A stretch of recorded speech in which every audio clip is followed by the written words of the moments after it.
So मित्रांनो, मध्ये हा जो नीच प्रकार हा घडला, सो त्याच्याबद्दल मी एवढं जास्त काही खोलवर जाऊन बोलणार नाही. मला सर्वांना, म्हणजे कुठल्याही जातीचे कुठल्याही समाजाची लोक असतील, त्यांना सर्वांना एकच सांगायचं आहे की प्रत्येक जात प्रत्येक समाज ही त्याच्या त्याच्या परीने श्रेष्ठ आहे.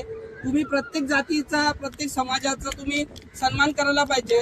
आणि कोणत्याही वैयक्तिक असं जाऊन कोणत्या समाजाबद्दल जातीबद्दल हे बोलणं, म्हणजे हे तुम्हाला वैयक्तिक शोभत नाही. तुमच्यावर काय संस्कार आहेत ते तुमचे तुम्ही स्वतःहून सांगा.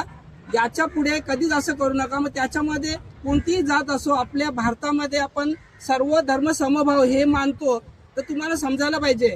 आणि तुम्हाला हा अधिकार कोणीच दिलेला नाहीये की तुम्ही कोणत्या समाजाबद्दल असे अपशब्द वगैरे वापराल. सो याच्या पुढे तुम्ही ही गोष्ट लक्षात ठेवा. मी फक्त एवढंच सांगेन, सर्वांचा सन्मान करणं, सर्वांच्या जातीला तुम्ही मान देणं हे गरजेचं आहे. का बरोबर की नाही दादा? बरोबर. अगदी बरोबर.